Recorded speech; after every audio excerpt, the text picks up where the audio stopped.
Hello. In this video, we are going to derive the pi orbitals of benzene using the correspondence theorem method developed by Shoon K, which we now call the Kim method. Note that on this channel we have previously derived sigma orbitals for compounds and their normal modes of vibration, but we have not as yet done a pi conjugated system, which we will implement here.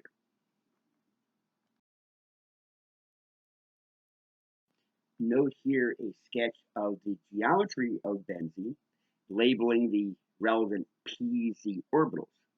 The plane of the screen is the xy plane, and we're to imagine those p orbitals as sticking up out of the plane.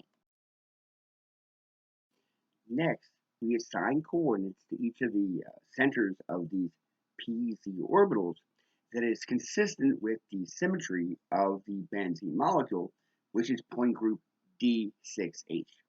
Notice that we have to be sure to make sure that we assign the same z value to each point to keep it planar, and it's convenient to have that be not 0. So we just assign a value of 1 for the z value, and the x and y coordinates fulfill the symmetry of the overall molecule.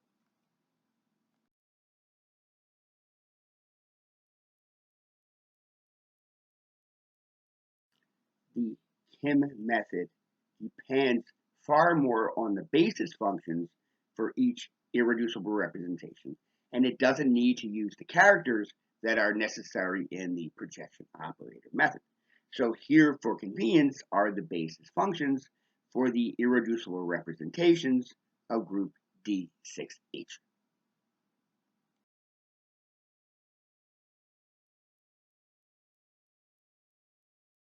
Next, we have to develop a reducible representation for these 6 symmetry equivalent points, which we will later refer to as delta to the 6th power. It's to the 6th power because it's a 6 by 6 representation of the coordinates of the symmetry equivalent points in benzene. And the way that we find which irreducible representations make up this reducible representation is to see which of the bases for those representations are not equal to 0. So here we see for the A1G that all the points are non-zero.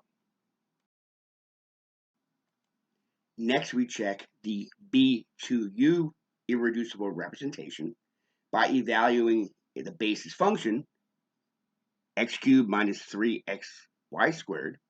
And as long as it's not 0 at even one point, then it's going to be included in the reducible representation delta to the 6th. Here we see that all the points are not equal to 0, so that tells us that the reducible representation includes the B2U irreducible representation.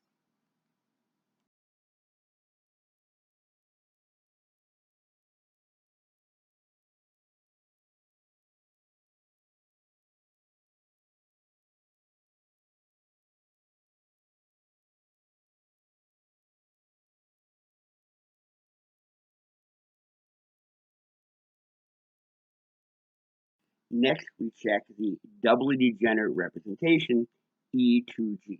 So for this example, we're just going to look at the basis function 2xy. It doesn't matter which of the two we use because it's a doubly degenerate representation. And we notice that if we evaluate the values of the points, the coordinates x and y in this basis function, that by the time we get to orbital P2, we have a non-zero result. So that tells us that the irreducible representation E2G is included in this reducible representation delta to the 6th.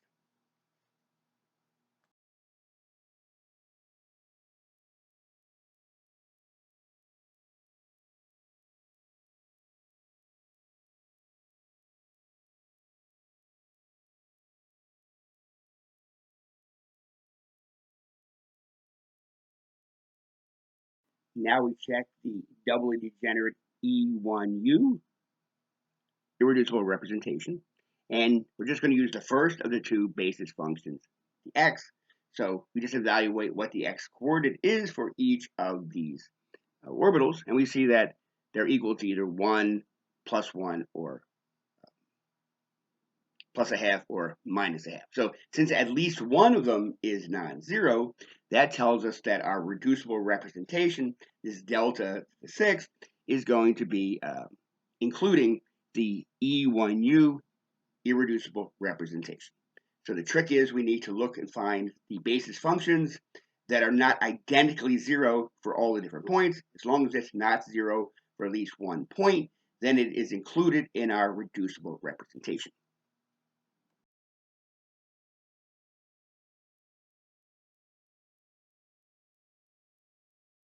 So the reducible representation for the invariant points of benzene is that delta we see to the 6th power. And notice that we were able to reduce it to A1G plus B2U plus E2G plus E1G. And notice if we add up the orders of those particular, the dimensions of those particular representations, we get 1 plus 1 plus 2 plus 2, which is equal to 6. So we expect that we should have be able to break down that reducible representation, delta to the 6, into 6 dimensions of irreducible representations. So notice that to reduce that delta to the 6, we did not need to use the characters at all, which is a laborious part of the projection operator method.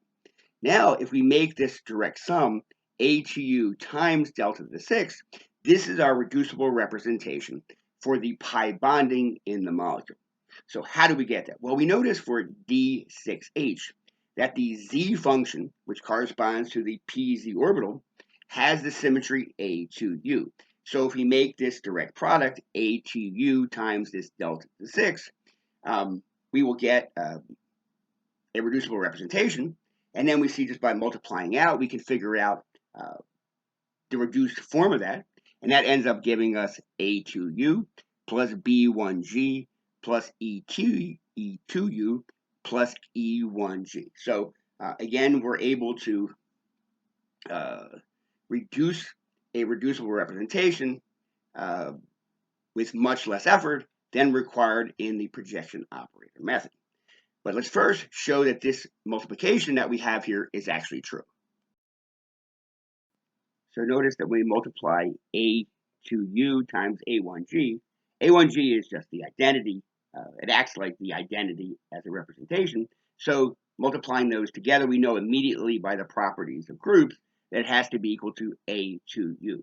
But we're also kind of showing that the Z function, if we multiply it by the identity function 1, we get Z back. So therefore, we get A2U. So notice in the system, we're using the basis function for each representation. After we multiply the basis functions together, we get another basis function. And by inspection, we can see to which irreducible representation it belongs. So notice the A2U times B2U. You know that it's equal to B1G because A2U basis function is Z.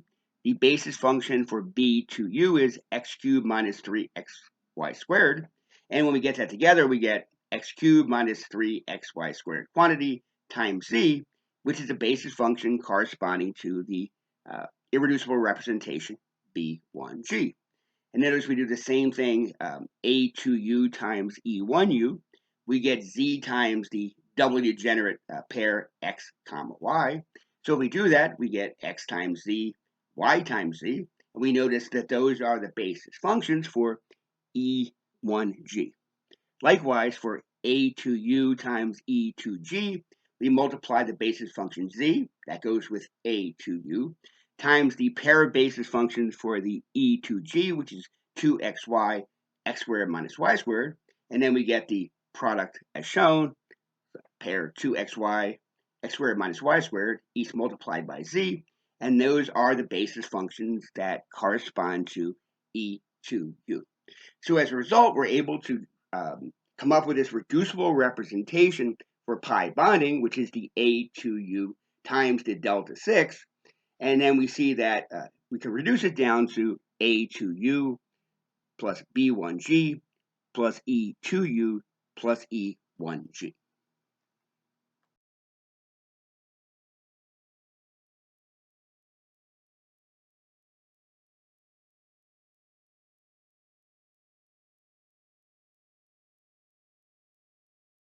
So now we take each of the irreducible representations that made up our reducible representation for pi bonding, and then we define the coefficient of the orbital P1, P2, and so on. We just evaluate the basis function for that irreducible representation at each of those points.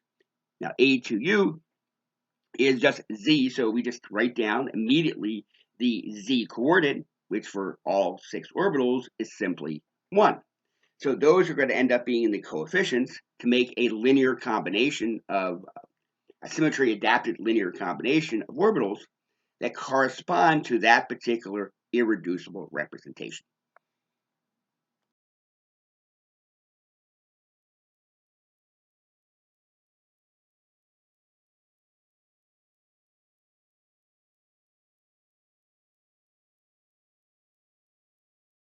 So to find the coefficients for each orbital corresponding to the B1G irreducible representation, we evaluate this basis function. Looks complicated, but we have the quantity x cubed minus 3xy squared times z, and we just plug in the coordinates of each orbital, and that ends up giving us the coefficient. So we notice these coefficients vary between 1 and minus 1.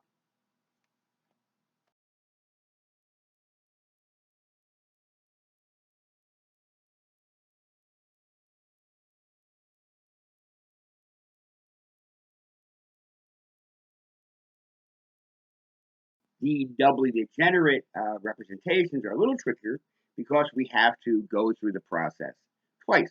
First, we use the first basis function, which here is xz, so we just multiply the x coordinate times z. We know that z is always 1 here, so that makes it easy. And so we can see that the basis, the coefficient, is simply the x coordinate, which you can write down by inspection if you want to.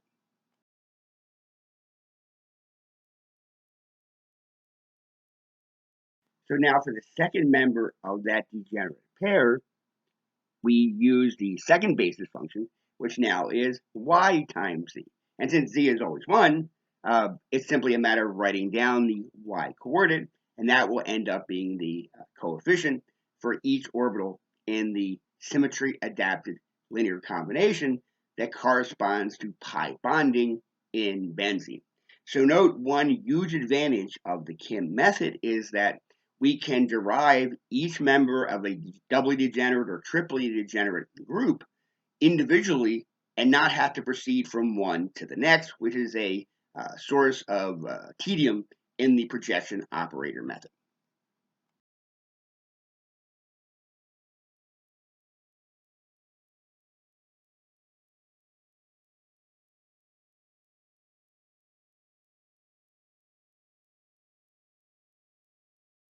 Now we do the first basis function from E to U, which is going to be 2xy times z.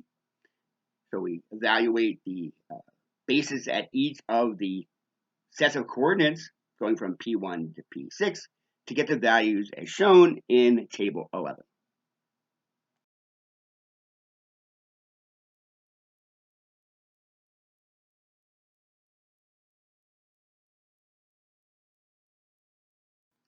So lastly, we evaluate the second basis function of E to U, which has the form x squared minus y squared quantity times z. And then we evaluate that function at each of these 6 points to get the coefficients for the linear combination of atomic orbitals corresponding to this particular irreducible representation.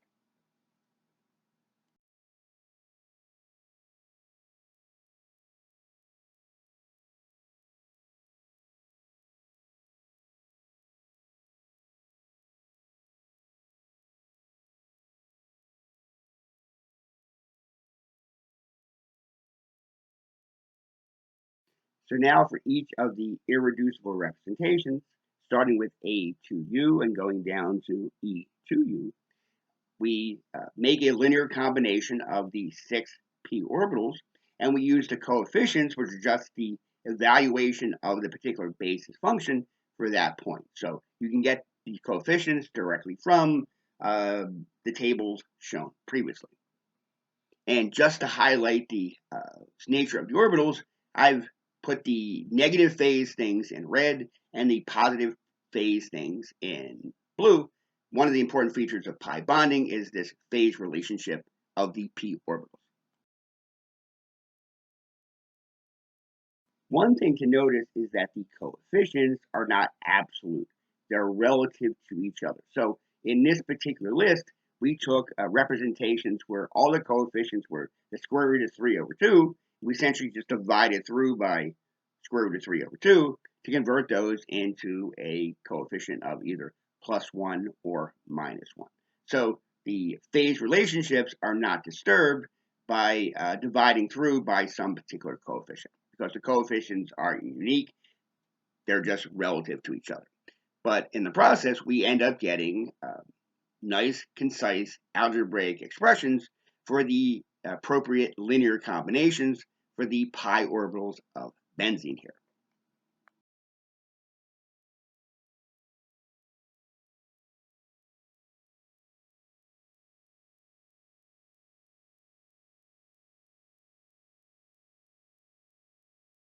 So to finalize things, we just give a visual representation of what these pi orbitals look like. A2U to the left here, and B1G to the right.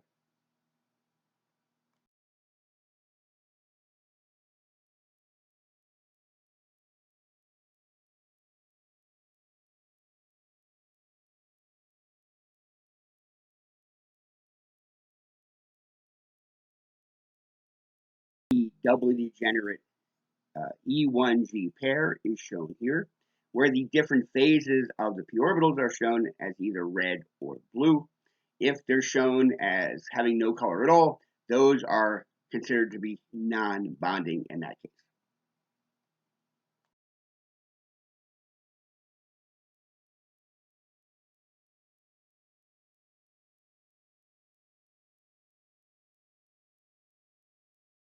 Our third and final set is the doubly degenerate E2U pair, again showing the phase relationships among the p orbitals, and showing if we have a non-bonding situation that both lobes of the p orbital are shown as clear or white.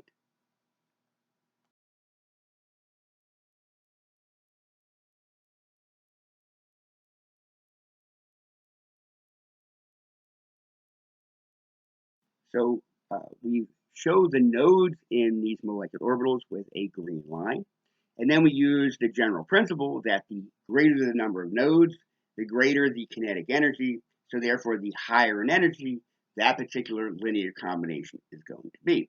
So we see that the lowest energy orbital is A2U, followed by the E1G pair, then by the E2U pair, and then finally, the highest is going to be the B1G combination because it has 3 nodes.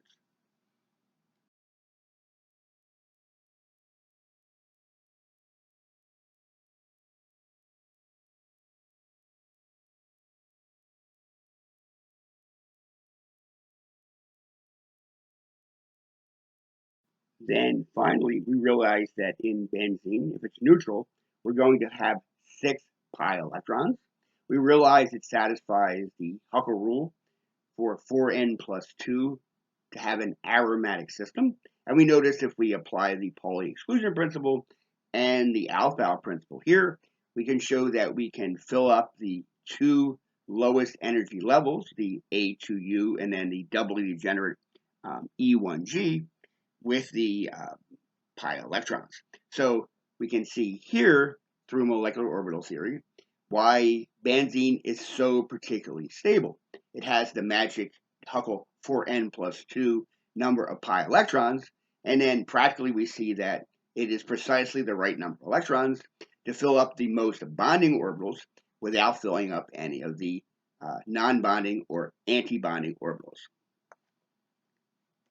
So I thank you very much for your kind attention.